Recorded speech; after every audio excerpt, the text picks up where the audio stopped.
मसीह यीशु के पवित्र नाम में आज की सभा में आपको स्वागत है। जिस विषय के ऊपर आज कुछ बातें आपके सामने मैं रखना चाहूंगा वो है सुसमाचार के लिए दुख उठाने के विषय के ऊपर। पिछली बार उसी विषय के ऊपर मैंने कुछ बातें रखा। आज उसके आगे कुछ बातें आपके सामने मैं रखना चाहूंगा। आशा है कि प्रभु आपको इसके द्वारा आशीष दे। हम खास करके दूसरा तिमुथियुस के पुस्तक जो पौलुस प्रेरित ने लिखा था उस पत्री से आधारित होके इस विषय के ऊपर चार बातों के बारे में मैंने जिक्र किया। पहली बात सुसज्जित होना, दूसरी बात उसी के लिए उत्साहित हमें कर रहे हैं वचन के द्वारा कि मसीह के लिए दुख उठाओ, और तीसरी और चौथी बात आज मैं आपके सामने रखूंगा वो है मसीह यीशु के लिए दुख उठाने के लिए जैसे फौज में भर्ती होते हैं, नामांकित करो, भर्ती हो जाओ और अच्छे रीति से इस काम को जिसके लिए आपने नियुक्तिकरण किया है आपको, अब उस काम को आप अच्छी रीति से उसका परिणाम हो जाए, उसको पूरा कर पाए। आज मैं इसी से शुरुआत करूंगा। दूसरा तिमोथी 2 अध्याय उसके 3 से 12 पद तक जो है उसको देख के कुछ बातें आपके सामने मैं रखूंगा और उसके बाद फाइनल जो चौथा पॉइंट है वो भी आपके सामने मैं रखूंगा। जो अभी तक हमने जो देख लिया है, सुसज्जित होना और मसीह के लिए दुख उठाने के लिए हमें उत्साहित किया गया है। अभी क्या है?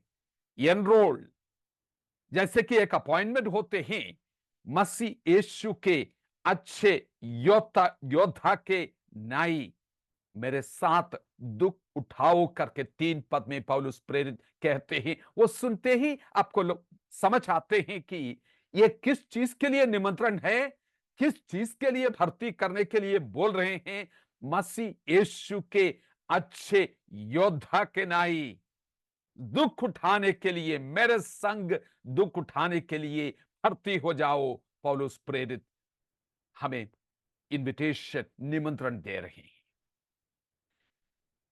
दूसरा तिमोथी 2 अध्याय उसका 3 से लेकर 12 पद तक जब हम देखते हैं, 3 खास रूपक से वो शुरू होते हैं। हमारे सामने 3 रूपक को वो रखते हैं, मेटाफर कहते हैं अंग्रेजी में।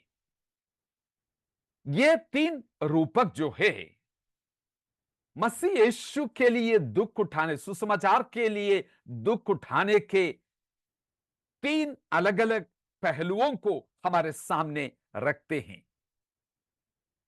रूपक, उदाहरण और दृष्टांत, इसमें क्या अंतर है? रूपक जो है एक वास्तविकता को दर्शाते हैं। उदाहरण जो है एक समानता को दर्शाते हैं, इसके समान वो है। और दृष्टांत जो है एक स्वर्गीय अर्थ वाली सांसारिक कहानी है। सांसारिक आम वातावरण से एक कहानी बोलते हैं और बताते हैं कि इसके अंदर छिपी हुई एक स्वर्गीय अर्थ है, कुछ सार है इसकी अंदर, वो हमारे सामने रखते हैं। ये एक रूपक है और इस चीज की वो रूपक है जैसे कि मैंने बताया, रूपक जो है कुछ सच्चाइयों को हमारे सामने रखते हैं। मसीह यीशु के लिए दुख उठाने में या कठिनाइयां उठाने में जब हम भर्ती हो जाते हैं, ये चीज से बड़ी स्वाभाविक है कि इसके साथ साथ मिलके आते हैं। इन रूपकों को अच्छी तरह पढ़ने के द्वारा हमें यह समझ आते हैं कि मसीह के लिए दुख उठाने का मतलब क्या है और कैसे हम दुख उठाते हैं और कब, किस परिस्थिति में हम दुख उठाते हैं। यह ध्यान दे दीजिए, ये नहीं कह रहे हैं वचन एक योद्धा की तरह लाइक ए सोल्जियर, ना ना ना, इसलिए ये रूपक है। वो कहते हैं एक योद्धा के रूप में, एज ए सोल्जियर। और तीनों रूपक यहां पे हैं, एक धावक के रूप में, एक कठिन परिश्रम करने वाले किसान के रूप में, और एक अच्छे योद्धा की तरह मसीह यीशु के लिए दुख उठाने के लिए भर्ती हो जाओ। ये तीनों रूपक जो है, थोड़ा सा स्पष्टीकरण आपके सामने मैं रखूंगा। ये बताने के पहले कुछ बातें मैं साफ बताना चाहूंगा, क्योंकि ये सुनते आपके मन में असमंजस ना आए कि क्या यह दुख उठाना नहीं है मसीह के लिए, वो दुख उठाना नहीं है मसीह के लिए। साफ मैं इन चीजों को पहले बता दूंगा और फिर मैं आगे बढ़ूंगा। जो संसार मसीह से घृणा करते हैं, उस संसार की ओर से उसकी दुश्मनी जो है और सताव के रूप में कई किस्म की जो परेशानी मसीह के लोगों के ऊपर आते हैं, वो सुसमाचार के लिए दुख उठाना है। जब पुराने सदियों में अपने देश को छोड़ के कई लोग सुसमाचार को लेके दूसरे प्रांतों में गया, उनमें से बहुत सारे लोग जो है मुश्किल से 2 साल भी उस जगह में सरवाइव नहीं हो पाया। ट्रॉपिकल इलनेसेस, कई किस्म की बीमारियां, मलेरिया, टाइफॉइड, कई किस्म की बीमारी से उनमें से बहुत लोगों की मृत्यु हुआ है। वो भी सुसमाचार के लिए दुख उठाना है। कई लोग क्रॉनिक इलनेसेस, शारीरिक बीमारियों के द्वारा, यहां तक कि या मानसिक बीमारियों के द्वारा इतनी तनाव आया कि उनके विश्वास की परख वहां पे दिखाई देते हैं। वो भी मसीह यीशु के सुसमाचार के लिए दुख उठाना है। इनमें से कई लोग जिस चीज को उन्हें, जिस रास्ता उन्होंने चुना है, इसके कारण से बहुत कठिन, जो कंगालपन में से होकर निकलना पड़ा, बड़ी मुश्किलातों को सामना करना पड़ा, वो भी सुसमाचार के लिए दुख उठाना है। लेकिन यहां पे जो दूसरे तिमोथी 2 अध्याय के 3 पद से लेके ये जो बता रहे हैं, पौलुस कुछ और बात को हमारे सामने रख रहे हैं। मसीह की सेवक जो है, मसीह के चेले जो है, परमेश्वर के दास दासियां, इस बात को समझना है कि मैं किस चीज के लिए भर्ती कर रखा है, मेरा भर्ती किस चीज के लिए हुआ है। मसीह के संग संग उसकी पद चिन्ह पर चलने के लिए जिस दिन मैंने निर्णय किया, किस चीज के लिए मैंने भर्ती किया है। योद्धा, धावक और किसान। कभी आपने इनमें से किसी से सुना, एक योद्धा आके कहते हैं फलाने देश के साथ हमारा लड़ाई हो रहा था, उन लोगों ने हमें बहुत सताया, हमें बहुत कठिनाइयों में से उनको हमें उन्होंने लेकर गया। ऐसे कभी उनसे कहानियां सुनते हैं? नहीं सुनते हैं।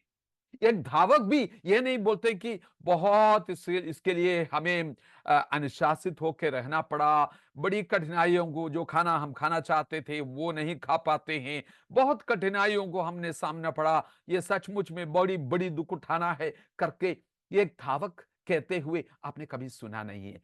एक किसान के बारे में भी इस प्रकार से है। क्यों? ये उनकी निष्ठावान प्रतिबद्धता और कर्तव्य का एक अभिन्न हिस्सा है। जिस चीज के लिए उन्होंने भर्ती किया है, उसके प्रति वो प्रतिबद्धता रखे, और उनका ड्यूटी या कर्तव्य करके उनके साथ आने वाली सारी चीजों को जब वो देखते हैं, उनके दृष्टिकोण बदल जाते हैं। मेरे प्रियो, इनमें से एक एक को थोड़ा सा बता के आगे मैं ले जाऊंगा। पहली बात, एक मसीह यीशु के योद्धा, आर्मी मेटाफर, मसीह यीशु के योद्धा के तरह। पौलुस प्रेरित जो है, जब एक सैनिक के बारे में, योद्धा के बारे में बताते हैं, उन्होंने कई योद्धाओं को देखा है, सैनिक को देखा है। रोमी सैनिक जो है, उनके साथ बहुत आमने सामने इनका चलना फिरना रहा है। कई बार में जो फिलिपियों की पुस्तक में लिखा है प्रिटोरियन गार्ड, उसके बारे में। और जब रोम की तरफ वो जा रहे थे, शिपरक में जो जो जो जहाज टूट गया था, उधर भी बहुत सारे सैनिक उनके साथ थे। और कई बार बंदीगृह में जब वो बंधा जाते थे, जो जंजीर में झगड़ा जाते थे, उसी समय भी कई सैनिक जो है उनके साथ एक जंजीर बांध के उनको रखता था, उसकी रखवाली करने के लिए कि ये भाग न जाए। तो पौलुस को अच्छी मौका मिला ये बड़ी आमने सामने देखने के लिए कि एक सैनिक जो है, एक योद्धा जो है, किस रीति से आज्ञाओं को लेते हैं, उसकी पालन करते हैं। कठिन उनका भी जीवन है और कई बार उनका जीवन खतरे में है। और कई जो आमने सामने लड़ाई होते हैं, कई बार वो घायल भी होते हैं। एक सैनिक के रूप में ये सब आते हैं। लेकिन एक सैनिक के जीवन को देखें, अपनी कमांडिंग ऑफिसर जो है उसके और उसकी ओर अपना कान लगाए रहते हैं, कब उनकी ऑर्डर ओर से मार्चिंग ऑर्डर आते हैं। और संपूर्ण जो आज्ञाकारिता है उनके अंदर दिखाई देते हैं। अपने देश की और उसकी सीमाओं की रक्षा करने के लिए वो प्रतिबद्ध हैं। एक फौजी जो है, एक एक सैनिक जो है, जिस फौज में वो भर्ती हुआ है, अपनी देश की सेवा करने के लिए वो समर्पित है। बहुत कठिन अनुशासन के होकर वो अपने जीवन को ले चलते हैं। इसलिए उनको पता है कि अपना दुश्मन कौन है। वो सहकर्मियों के साथ और सिस्टम के साथ लड़ने में अपने ऊर्जा बर्बाद नहीं करते हैं। अपनी सारे ऊर्जा जो है दुश्मन के साथ लड़ने के लिए वो जमा कर रखते हैं। वो चुनौतियों से डरते नहीं हैं और कठिनाइयों मुसीबतों के बारे में शिकायत करने वाले नहीं है, क्योंकि ये कठिनाइयां मुसीबत जो है अपने कर्तव्य के रूप में वो देखते हैं। और इस बात के लिए उन्होंने शपथ खाया है, अपने राज्य की और उसकी सीमाओं की रक्षा करने के लिए, चाहे उसके लिए मेरा प्राण भी निछावर करना पड़े। हां, यह है एक योद्धा की खासियत। वो हमेशा जागरूक रहते हैं, चाहे कुछ भी हो, किसी भी परिस्थिति हो, दिन या रात हो। उनका अपनी व्यक्तिगत चिंताएं, पारिवारिक चिंताएं तो होते हैं, लेकिन उनको पता है कि जिन्होंने हमें इसमें भर्ती किया है, जिस देश ने भर्ती किया है, वो देश जो है, उनकी शासन जो है, हमारी जरूरतों को, हमारे कंसर्न्स जो है, चिंताओं को वो देखते हैं। जब एक्टिव सर्विस में लड़ाई की आगे के फ्रंट लाइन में जब वो लड़ाई करते हैं, उस समय जो है वो संसार के कामों में नहीं फंसता करके वहां पे लिखा है। जब सेवा में है, अपने आप को संसार के कामों में नहीं फंसाता। वो एकमात्र नजर को रखते हैं और उसी की ओर आगे बढ़ते जाते हैं। उनकी एक ही उद्देश्य है, अपनी भर्ती करने वाले अपने कमांडिंग ऑफिसर जो है उसको मुझे प्रसन्न करना है। ऐसे एक योद्धा जो है, सैनिक जो है, उसके बारे में कहते हैं कि एक अच्छी योद्धा है। ये अच्छी योद्धा है, ये तारीफ अपनी ऑफिसर से उनको मिला है। इस संदर्भ में क्या यह सवाल हम पूछ सकते हैं, कौन है यीशु मसीह के अच्छे योद्धा? यीशु मसीह की अच्छे योद्धा की खासियत यह है कि संपूर्ण रिधि से अपने स्वामी प्रभु यीशु मसीह के लिए वो समर्पित है। वो सिर्फ उन्हीं से आदेश लेते हैं या जिनको उन्होंने हमारे ऊपर ठहराया है उन्हीं से वो आदेश लेते हैं। आलतू फालतू इधर उधर से बोलने वालों से वो आदेश नहीं लेता और संपूर्ण आज्ञाकारिता उसके प्रति वो निभाते हैं, क्योंकि उनकी एकमात्र इच्छा यह है कि अपने स्वामी को पसंद करें। इंसान को खुश करने वाले वो नहीं हैं। पौलुस प्रेरित गलतियों की पुस्तक में पहला अध्याय के 10 पद में कहते हैं कि अगर अभी भी मैं इंसान को खुश करने वाले हैं तो मेरे स्वामी की दास नहीं बन सकता। मैन प्लीजिंग, क्या ये आपकी समस्या है? प्रभु यीशु मसीह के सुसमाचार को लेके इस मैदान में जब आगे जाते हैं, कठिनाइयों को देख के वो पीछे मुड़ने वाला नहीं है। हल्के ऊपर हाथ रखने के बाद पीछे मुड़ के देखने वाला वो नहीं है, क्योंकि हमेशा उसकी याद में यह है किस चीज के लिए मुझे भर्ती किया है। अपनी स्वयं की चिंताओं को अपने स्वामी के ऊपर वो छोड़ रखा है। वो सुसमाचार के लिए वफादार रहने वाला व्यक्ति है। जो क्रूस की बैज वो पहनते हैं, पौलुस कहते हैं कि वो छाप जो है मेरे जीवन के ऊपर है। वो बैज उनको बताते हैं, बार बार याद दिलाते हैं मैं कौन हूं और किस चीज के लिए मैं समर्पित हूं। इसी कारण से फंसाने वाले कई चीजों के प्रति वो सचेत रहते हैं, इधर उधर में उलझ न जाए, फंस न जाए। कितने सेवक संसार के कामों में उलझे हुए हैं, फंसे हुए हैं। इसको सिविलियन अफेयर्स, संसार के काम करके पौलुस प्रेरित इस इन पदों में वर्णन करते हैं। ये क्या है? यह संसार की काम मैं स्पष्ट करना चाहता हूं। यह संसार की काम, सिविलियन अफेयर जो है, अपने परिवार में जो जिम्मेवारी हमें दिया गया है वो नहीं है। साफ इस बात को सुन लीजिए। कई सेवक लोग जो है इस चीज की बहाना देते हैं, हाँ मैं प्रभु के काम में लगी है, इसलिए परिवार को देखना और उनकी बातें देखना ये सब चीजें जो है मैं बाकी लोगों के ऊपर छोड़ रखा है, क्योंकि मैं संसार के कामों में फंसना नहीं चाहता। ये चीज अपने परिवार को और उसकी जिम्मेवारियों की उपेक्षा करते सेवकाई की बहाने से आगे बढ़ने वाले जो है, इस बात को अच्छी तरह सुन लीजिए।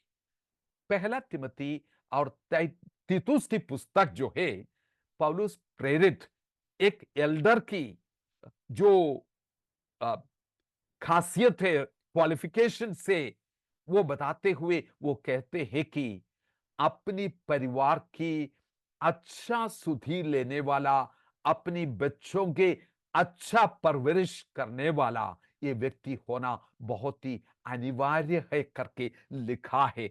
उनकी क्वालिफिकेशन उनके चरित्र के साथ जुड़े हुए ये बात है। यह सिर्फ सेवक के बारे में नहीं है, हर एक विश्वासी भी इसके लिए ध्यान रखने की जरूरत है। परिवार की जरूरतों के समय पत्नी के लिए, बच्चों के लिए अवेलेबल नहीं है, गायब हो जाते हैं और सेवा की बहाने से, ये ठीक नहीं है। ये नहीं है संसार के कामों में फंसना। परमेश्वर की दिया हुआ जिम्मेवारी जो है उसको पूरा करना है। जो वर्जित है वो उलझने हैं। जो व्यक्ति को स्वामी की आज्ञा का पालन करने से रोकने वाली जो चीज है वही वो संसार की काम या उलझन है। कई बार ये ऐसी बात भी हो सकते हैं, कई उचित चीजें जिसमें देखने में कोई खराब बात नहीं है, लेकिन ध्यान भटकाने वाली होती है।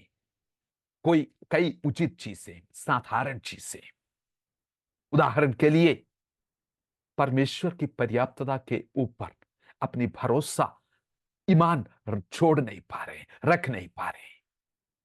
संसार की जो जरूरतें हैं, worries and cares of life, जीवन की आजीविका कमाने की बोझ कई बार होते हैं, और चिंताएं जो होते हैं, इन सारे कारणों से कई बार हम भटके जाते हैं। आजीविका कमाने का बोझ जब मैं बताता हूं, मैं बड़ी गंभीरता से बोलता हूं। मैं इसको हल्का नहीं लेता कि परमेश्वर के दास लोग, दासी लोग कई बार बड़ी इस बोझ को महसूस करते हैं, मैं कैसे परिवार को चलाऊं। पौलुस के टेंट मेकिंग के बारे में, जो टेंट वो बनाते थे, उसके बारे में कई जगह हम पढ़ते हैं। खास करके ध्यान दे दीजिए, पहला कुरिन्थियों 9 अध्याय की 12 और 18 पद में पौलुस कहते थे कि जो अपनी अधिकार को इस्तेमाल करके पैसा कमाने के लिए मैंने कोशिश नहीं किया, क्योंकि सुसमाचार को मैं जो मुफ्त में मिला है, उस मुफ्त में मैं उसको बांटना चाहा। लेकिन पहला कुरिन्थियों 9 अध्याय की 14 पद आप देख लीजिए, यह बहुत ध्यान देने वाली बात है। प्रभु ने भी ठहराया कि जो लोग सुसमाचार सुनाते हो, उनकी जीविका सुसमाचार सुसमाचार से हो। इसका मतलब है कि जो सुसमाचार की सेवा करने वाले दास दासियां हमारे बीच में है, परमेश्वर के दास, उनका जरूरतें पूरा करना कलीसिया की जिम्मेवारी बैठते हैं। आज के जमाने में कई लोग जो है दूसरा काम करते हैं, और वीकेंड जो है कलीसिया की जिम्मेवारी पासवान के रूप में, कई और रूप में वो निभाते हैं। बाई वोकेशनल मिनिस्ट्रीज उसको कहते हैं। पास्टर के रूप में भी काम करते हैं, कोई कंपनी में भी काम करते हैं। ऐसे लोग जो है, उनकी जो बलिदान है, मैं उसको हल्का नहीं लेता, क्योंकि हफ्ते के 5 दिन अपनी काम के जगह पे काम करने के बाद वीकेंड जो है, वो लोग अपना समय कलीसिया को देते हैं, लोगों को संभालने के लिए। लेकिन मुझे चिंता इस विषय के लिए है, ये जब 5 या 6 दिन काम करके 7वां दिन जो है कलीसिया को जो लोग दे, देते हैं, हां, सचमुच में यह वास्तविक है कि उनकी बलिदानी रूपक रूप में जो सेवा देते हैं, कलीसिया के ऊपर जो आर्थिक बोझ नहीं पड़ते हैं। लेकिन मुझे फिक्र इस चीज के लिए है, कितना समय ये लोग वचन पढ़ने में, प्रार्थना करने में, जो चरवाहे के रूप में अपनी जिम्मेवारियां निभाने में, लोगों को बढ़ोतरी देने के लिए, परिश्रम करने के लिए, कितना ये महत्वपूर्ण समय वो दे पाएंगे। ये शायद बैलेंस करना मुश्किल हो जाते हैं। कुछ समय के बाद मैं सोचता हूं कि ऐसे सेवकाई जो है, परमेश्वर के लोगों के लिए एक बहुत बड़ी बोझ बन जाते हैं, क्योंकि खुद अपने पास समय नहीं है परमेश्वर के वचन के साथ और प्रार्थना में प्रभु से सुनने के लिए, प्रभु से पाने के लिए, लोगों को देने के लिए, उनको तकतीबवार बढ़ाते जाने के लिए, परमेश्वर की कार्यों के लिए, संतों की तैयारी सुसज्जित करने वाली काम में लगने के लिए, चेलेपन के लिए, समर्पण करने के लिए शायद उनके पास समय नहीं है। ऐसे सेवकाई एक दिन बोझ बन सकते हैं। सो प्रभु यीशु मसीह के अच्छे योद्धा के बारे में जब हम देखते हैं, दुख उठाने के संदर्भ में उनकी खासियत क्या है। पौलुस प्रेरितों की पुस्तक 20 अध्याय उसकी 26 पद में वो कहते हैं कि इनमें से कोई चीज मुझे हिला नहीं सकता, और मैं अपने प्राण को बहुमूल्य नहीं समझता। जिस चीज के लिए प्रभु यीशु ने मुझे भर्ती किया है, जो सेवकाई मैंने उनसे पाया है, प्रभु की उस दिन तक सुसमाचार की, परमेश्वर की अनुग्रह की सुसमाचार की घोषणा करना, उसी में मैं लगी रहूंगा। इस ऐसे योद्धा जो है, उनकी खासियत क्या है? उनकी समर्पण, उनकी निडरता, दुख उठाने के लिए और अपने प्राण की निछावर करने के लिए उनकी तत्परता और संपूर्ण आज्ञाकारिता, अपने स्वामी को प्रसन्न करने के लिए निरंतर लगी रहना, यह है प्रभु यीशु मसीह की अच्छी योद्धा।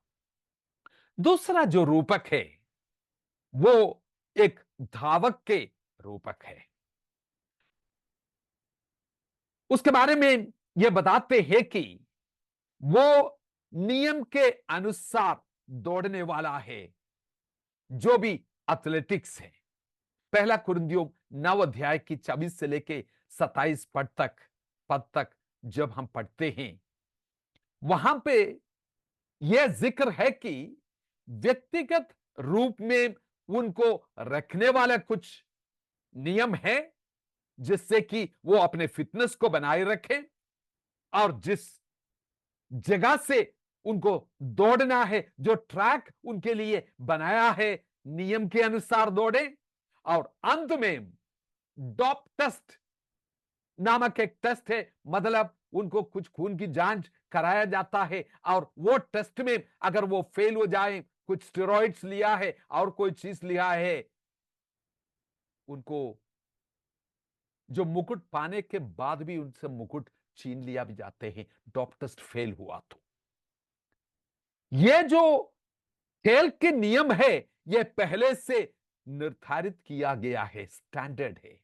खेल के लिए अपने खुद की नियम पुस्तिका ना बनाए कोई खिलाड़ी। खेल के लिए अपनी खुद की नियम पुस्तिका ना बनाए कोई भी खिलाड़ी।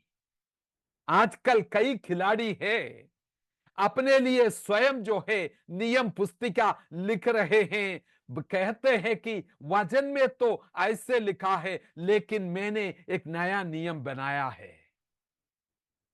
मेरे प्रियो, तुम्हारी मॉरल नैतिक स्टैंडर्ड्स जो है, विश्वास योग्यता है, भंडारीपन है, अपनी खराईपन है, इन चीजों को बेच के, इनके अंदर मलिनता लाके इस दौड़ में दौड़ नहीं सकते हैं। और यह भी ध्यान रखना है, पौलुस कहते हैं कि मैं अपनी शरीर को मारा कूटता हूं। यह नहीं है कि जैसे मन में आते हैं, नहीं, कई चीजों को नकारना पड़ते हैं। मैं प्रभु यीशु मसीह के लिए एक अच्छी धावक हूं, इस कारण से मुझे अपने आप को फिट रखना है मसीह की सेवा में। पहला तीमुथियुस 4 अध्याय की 7 पद में कहते हैं कि ईश्वरीय भक्तिपूर्ण जीवन जीने के लिए मैं अपने आप को अनुशासित करता हूं। प्रतिदिन की अनुशासन, इसको नजरअंदाज करके इस दौड़ में एक अच्छी धावक नहीं बन सकते हैं। आत्मिक अनुशासन जो परमेश्वर की ओर से, अपनी प्रेरितों की ओर से दिया गया नियम, जो पहले से लगाया लेआउट कर रखा है, उसको तोड़ के इस दौड़ में कोई भी धावक दौड़ नहीं सकते हैं। कितनी परमेश्वर के दास है, वजन की खराईपन के साथ खिलवाड़ करते हैं, अपनी लाभ के लिए, फायदा के लिए, और सुसमाचार की सेवा को एक कमाई की साधन बना के चलने वाले कितने लोग हैं। कई लोग एक डबल लाइफ, दोहरा जीवन जीते हैं। कई लोग अपनी खराईपन के बारे में समझौते करके सेवकाई में धोखा देते हैं।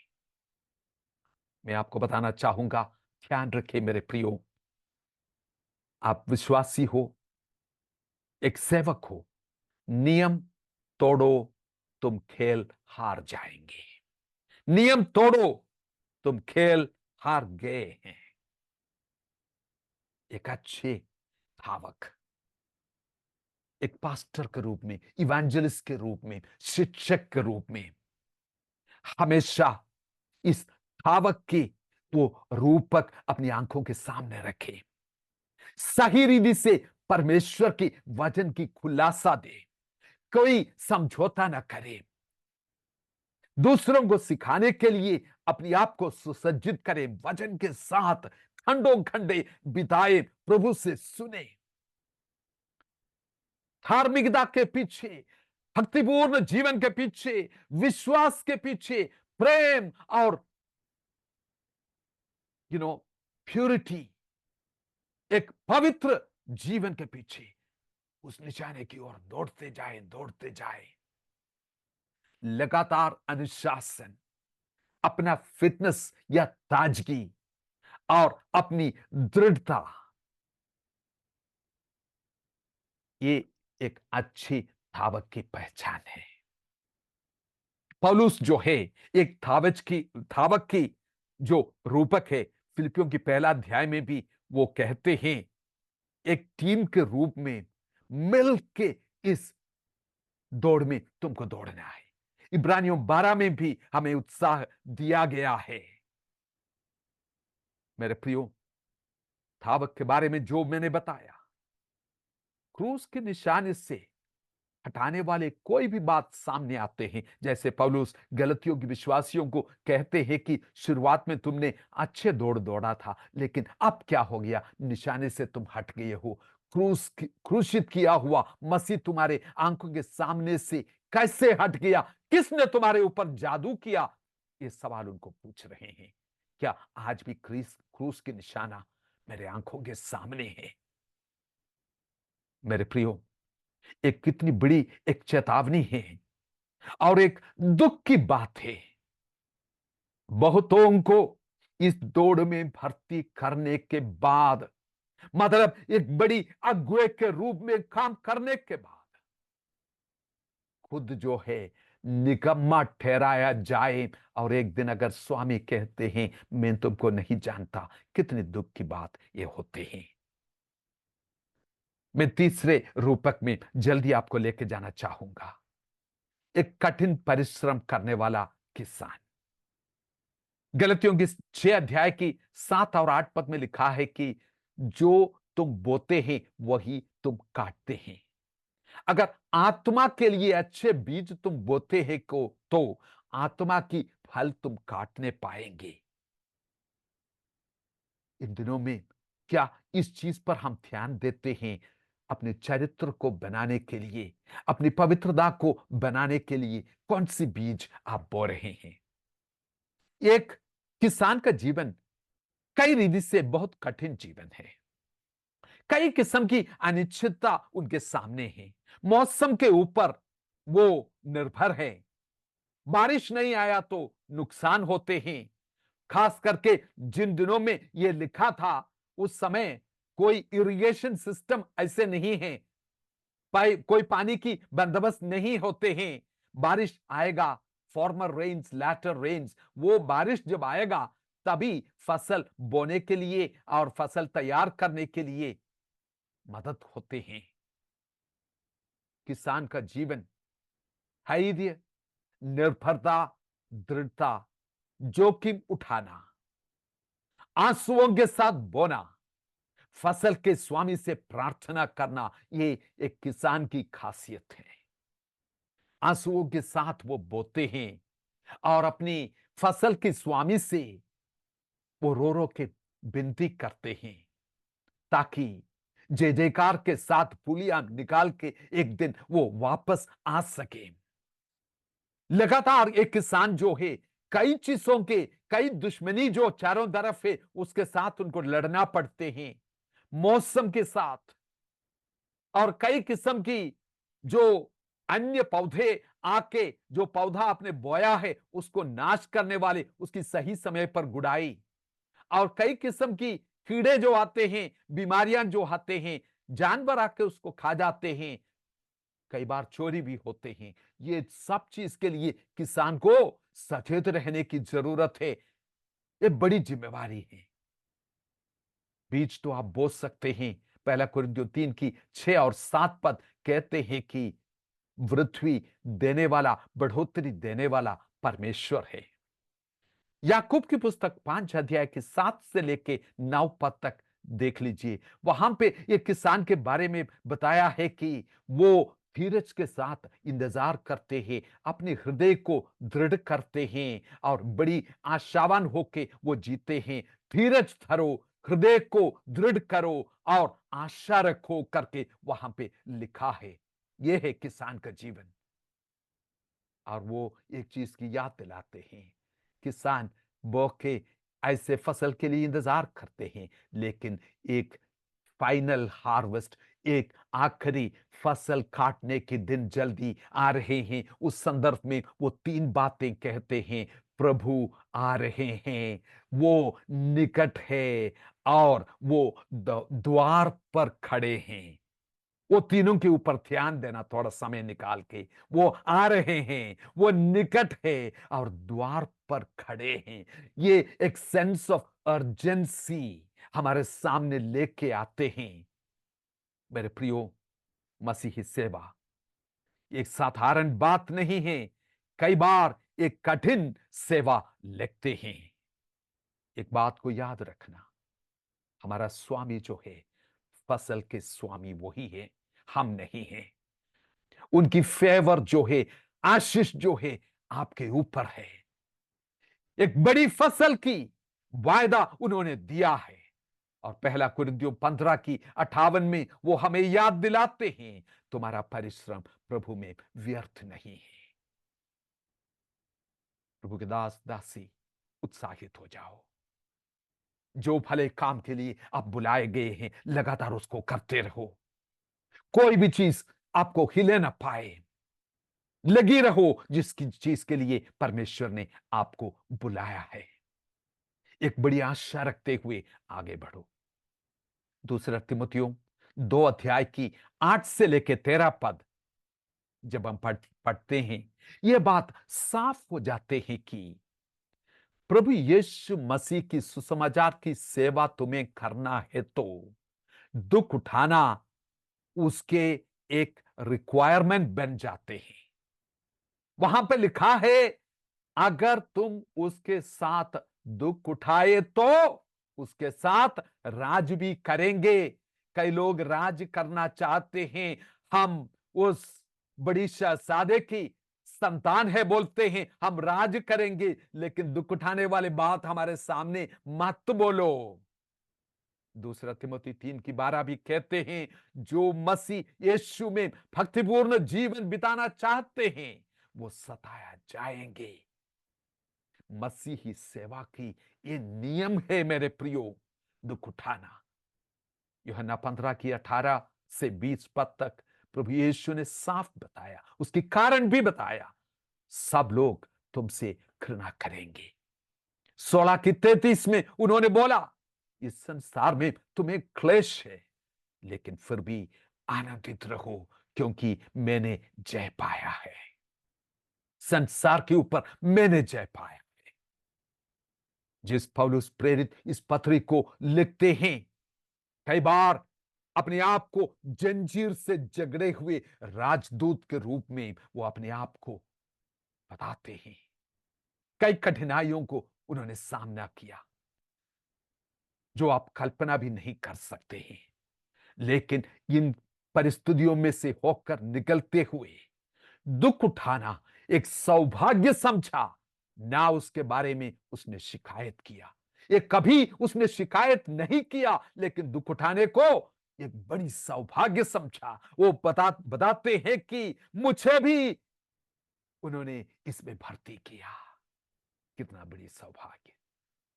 मैं अपने आखिरी पॉइंट 14 पॉइंट पर आ जाऊंगा। अभी तक हमने देखा, सुसज्जित किया, उत्साहित किया और नामांकन किया या भर्ती किया। आखिर में एक अच्छी समाप्ति। दूसरा तिमोथी 4 अध्याय की 8 पद मेरे साथ मिलकर देखिए।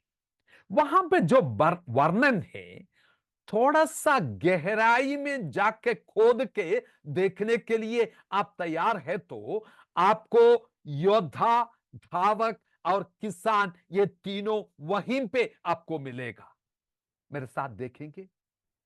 वो कहते हैं कि एक अच्छे सैनिक के रूप में मैंने अच्छा कुश्ती लड़ी। सैनिक आपको दिखाई दे रहे हैं। आई फॉट अ गुड फाइट, एक अच्छा कुश्ती मैंने लड़ी। ऐसे सैनिक, एक अच्छा सैनिक, एक अच्छी योद्धा। और उन्होंने दुख उठाया अपने कर्तव्य समझकर। और आगे एक बड़ी अच्छी धावक के रूप में अपने दौड़ को उसने पूरा किया। मैंने अपने दौड़ को पूरा किया। धावक आपको दिखाई देते हैं, वो अपनी फाइनल डॉप टेस्ट जो है वो मिस नहीं किया, पास हो गया। और कॉन्फिडेंस के साथ, हियाव के साथ कहते हैं कि मुकुट मेरे लिए रखा गया है, मैं पाऊंगा उस दिन। एक बड़ी कड़ी परिश्रम करने वाला एक किसान के रूप में हर चीज को बड़ी धीरज के साथ उन्होंने किया। हर परिस्थिति में अपने विश्वास की रखवाली किया।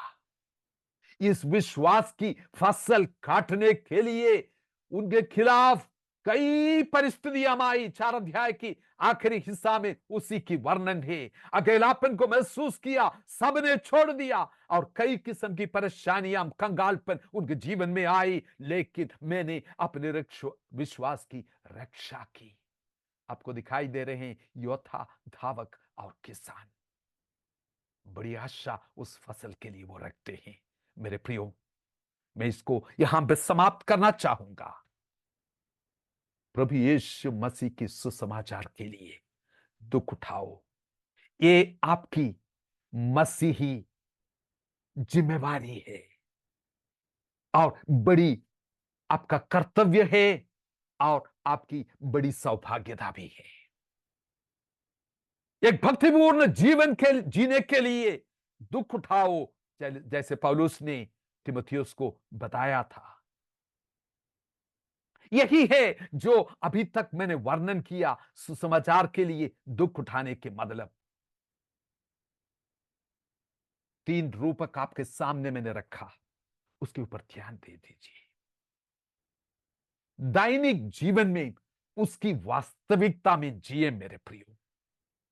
ध्यान रखना, सुसज्जित होके, उत्साहित होके फौज में भर्ती हो जाना मसीह यीशु की अच्छे योद्धा कहलाएगी और अच्छे समाप्ति और परिणाम की ओर बढ़ते चले जाना। प्रसन्न, कभी न छोड़े, कभी पीछे न हटे। अपनी आंखें जो है, अपने कप्तान जो है, अपनी आगे दौड़ को पूरा करके गया। फॉर रनर कहते हैं, आपके आगे उन्होंने रास्ता बनाया और आगे बढ़ा। उन्होंने अपनी दाऊदी को पूरा किया, अपने स्वामी को प्रसन्न किया। एक बड़ी फसल तैयार हो रही है। बड़ी उत्साह से भर जाए उस स्वामी की सेवा करने के लिए। मसीह के लिए दुख उठाने की कई मौका आपके सामने हैं। इन मौका सामने आते हैं प्रतिदिन। एक अच्छे योद्धा के नाई, एक अच्छे धावक के नाई, एक अच्छे किसान के नाई, उनकी खासियत को समझ के प्रभु की सेवा में लगी रहें। मसीह यीशु के लिए दुख उठाना बड़ी सौभाग्य है। इसको कभी इनकार न करें, शिकायत न करें। प्रभु के अनुग्रह के ऊपर निर्भर रहें। मेरी आशा है कि इन वचनों के द्वारा परमेश्वर आपको आशीष दें। प्रेमी पिताजी, धन्यवाद करते हैं इस वचन को सुनने वाले हर एक तेरे दास दासी के ऊपर तेरे अनुग्रह की हाथ बने रहें। परमेश्वर, प्रार्थना करते हैं कि तकलीफ, मुसीबत, कठिनाइयों को जब सामना करते हैं, ये याद रखने पाए, मैं यीशु की अच्छी योद्धा हूं। मैं एक इनाम पाने के लिए दौड़ने वाला एक धावक हूं। मैं कठिन परिश्रम करूंगा आशा रखते हुए धीरज के साथ, क्योंकि फसल मैं काटूंगा जरूर। मेरे प्रिय परमेश्वर, इन प्रियों को आपके सामर्थ्य हाथ में मैं दे देता हूं। आपके आशीष की हाथ इन पर निरंतर बनी रहे। एक एक को तैयार करें, रक्षा और अपनी सुरक्षा में रखें। इनके मुकुट कोई छीनने ना पाए परमेश्वर। तेरे सामर्थ्य हाथ में, तेरे वजन के सामने और तेरे आत्मा के हाथ में इन प्रियजनों को सौंप देते हैं। आदर और महिमा जीवते परमेश्वर को देते हुए ये सब कुछ हम मांगते हैं हमारे उद्धारकर्ता और जीवित परमेश्वर प्रभु यीशु मसीह के नाम से सुन और दया से ग्रहण कीजिए। आमीन। God bless you. God bless you.